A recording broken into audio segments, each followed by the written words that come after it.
I briefly was a copy boy at Associated Press when I was at LACC.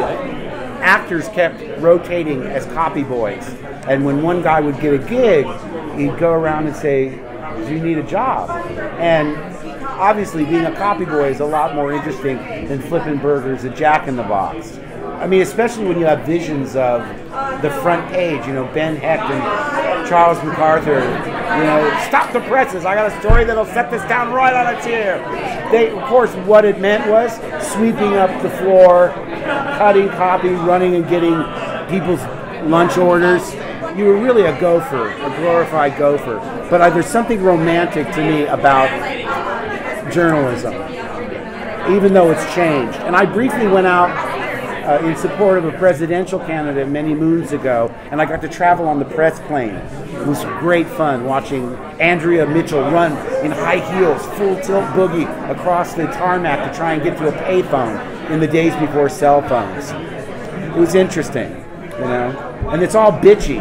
The New York Times guy feels superior to the USA Today reporter. You know what I'm saying? It's a real caste system of, Chicago is not as good as the New York Times, and Boston thinks they're better than Chicago. It's just fun to watch. It's still that way. Is it? I'm sure. So what are you doing for World of Heroes? Well, you see, I was one of the people that was the most vague on that panel because I'm kind of driving them crazy. They wanted like a 36-show, 3-year commitment. I said, you know what? Let's try this out and see where it goes, because I don't know what niche I'm filling exactly. I was glad to hear what all those other people were doing, because it gives me an idea of what I should do. And I've only done, I mentioned I did 3 podcasts in my life. And this last one I did was shocking, because Kevin Smith has a huge following in terms of podcasts. So I went over to his house one Sunday afternoon, and he told me it was going to be just about the Joker that I do on the animated Batman and the video games, which was great because it's focused. It's not all over the board. It's not like, questions about being on a soap and, being married for more than 30 years and blah, blah, blah. So it was really focused, and Kevin really knows his stuff. So we start talking, and I thought we'd been going at least more than an hour. He goes over, and so he wraps it up, goes over, turns the machine off, and I said, how long did we talk? 3 hours and 18 minutes. I mean, because we're both gabbers. I mean, Kevin and I both. And we really hit it off when I was doing Jay and Silent Bob. And he's got grandiose ideas. He goes, let's do a 5-city tour where we do, appear in theaters. And I'm like, wow, this is... Let me think about it. But he's, like I say, he thinks really, really big. He wanted me to do a podcast. The Stan Lee people wanted me to do a podcast. So what I think I'll do is do a set of shows and then just see where we are and see where we need to go. Because I'm thinking I better really edit myself, because 3 hours and 18 minutes, like I say, it didn't seem anywhere near that long. And with Stan, they're asking me to do 30-minute shows. I said, by the time I finish introducing people and asking the questions, they'll have like 2 minutes to answer, and it's over. What I do like is that we're not pushing a product. And I was alluding to that, Talk shows, I'm old enough to remember the tail end of Jack Parr and shows where, or even Joe, who's that guy in New York who's on a cable station? Joe Franklin. Joe Franklin, thank you. Where the whole idea was just to get an odd collection of eclectic characters, maybe a jazz musician and a musical comedy star and a stand-up comedian and an author, and put them all together and just have conversation. It was really wonderful because you've got such a broad range of opinions and ideas. Now, unless you have a CD or a hit series or a movie that's coming out, if you don't have a clip, you're not getting on any of the mainstream talk shows. So, I'm not complaining. It is what it is. But I remember years ago, I went in to pitch a talk show. And I said, it'll be all shot in my TV room. And I'll be sitting in my over chair with a TV guide, flipping through the TV guide, and we'll widen out, and whoever my guests are will be sitting on my couch. We'll do it in my real house, in my TV room. And they said, well, what kind of guests do you want? I said, oh, Paul Winchell. I love ventriloquism. He doesn't get enough gigs as far as I'm concerned. Any of the cast of Laugh-In, Alan Sues, Joanne Worley, I'm not picky, Artie Johnson, bring them all on. And you should have seen their faces. They were like appalled. I didn't name one person that they were even marginally interested in. The best talk show I ever saw in my life was the Steve Allen show, where they had real comedians, hilarious people, great rock and roll. And this is a chance. It's almost like rebooting the talk show, because if you're not really you're not serving a corporate master and having to push a product and wedge everything in to a pie chart of commercials. I took over a radio show for a summer, just for fun, because the guy was going on vacation. So every Sunday I'd go and do this 2-hour radio show for a summer it was. So I guess maybe 16 shows. And I always had a sidekick. I had Rob Paulson. I called voiceover buddies and come in and you be my Ed McMahon, because I want to talk to somebody. There was call-in too. I'm good. If there's somebody to talk to on the other end of the line, I have no worries.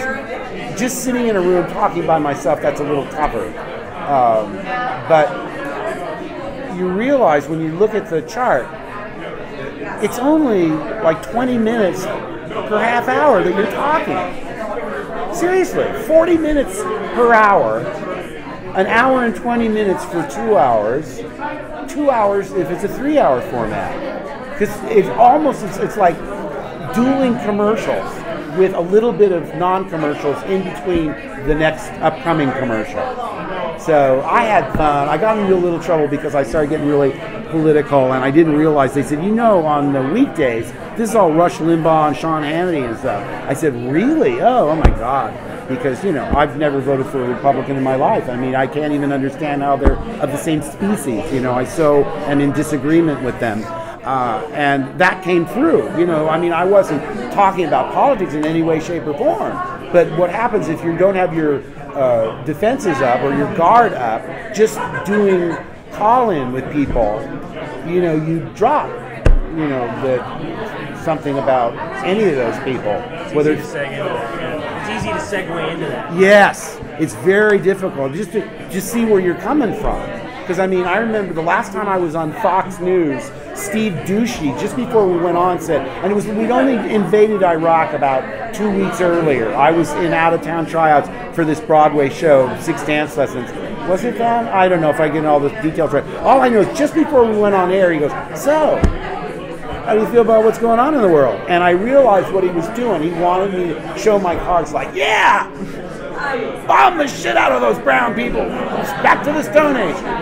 And I wouldn't do that. I just said, amazing. Which was as telling to him as if I had shown my cards. Because I was totally against going into Iraq. We still had inspectors on the ground. The fact that they were trying to sell that Saddam could bomb London in 40 minutes, it was a joke. Did you see their Scud missiles in the first Gulf War? Get real, people. I couldn't believe that we would send our sons and daughters to that place in the world. Even if they had weapons of mass destruction. He tries to use them, then you react. But you don't preemptively go in. Are you insane? So I was certainly not cut out for Fox News. They said to me as I was walking out of the studio, you want to cut a couple promos for Fox? And I said, okay. I said, this is Mark Hamill, and you're watching Fox. How very sad for you. Hi, this is Mark Hamill, and you're watching Fox. Tune to another station for actual facts. And the guys recording are all... And of course, I've never been back on that station, ever. Because my dad watches Fox 24/7. And, he really thinks Saddam Hussein was behind 9/11. If you listen to that station and no other station, exclusively just to that station, then you will be severely misinformed. See, look at what I'm doing. I'm doing what I just said I wouldn't do, which was put all my cards out on the table. Look, this podcast, I'll be ripped off the air in 4 weeks. I don't have to worry about it. Okay. Quick question. Now, there's a lot of, when you turn around about your involvement in the Percy Jackson sequel, Is that right? Yes. Well, let's keep those rumors going. You're the first time I've ever heard of this. And I love that movie. I would love to be involved, but this is the first I've heard of it. Yes. I do. Did I mention Sushi Girl? Okay, Sushi Girl is this Tarantino-esque gangster picture I did, and it's completely different than anything else I've done. The guy's a psychopath. I look completely different. I've got shoulder-length, croc-sided hair and horn-rimmed glasses. This guy's just a major creep, and I liked it because when I looked at myself, I didn't have to take responsibility for myself because it wasn't me. And that's what character acting is, where you lose yourself into the character, which is why I love voiceover so much. It liberates you because nobody can see you. You're completely free of any anxiety about how you look. Do I need a facelift? How's my hair?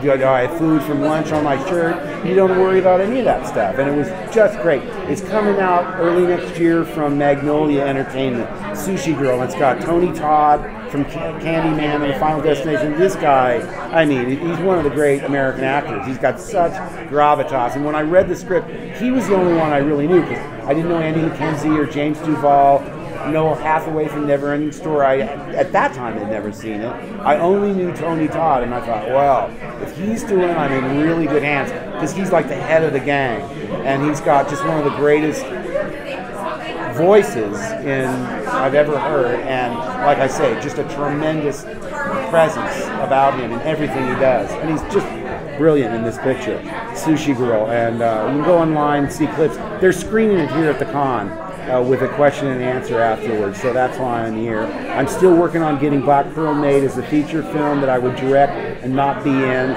It's optioned by a company, but listen, I've been working on this so long, and it's Lucy with the football. Every time I try and kick the football, and wow, bang! I went to Cannes, and I didn't say I'd love to make this picture. I said I'm making this picture because the people that behind it said, should I say we're still raising money? No. Say we're making it. So I did, and the deal fell through. I mean, this is already almost a year ago. We have new producers, but I'm loath to talk about it until I'm like on the set shooting it. So, but like that's what gets me up in the morning.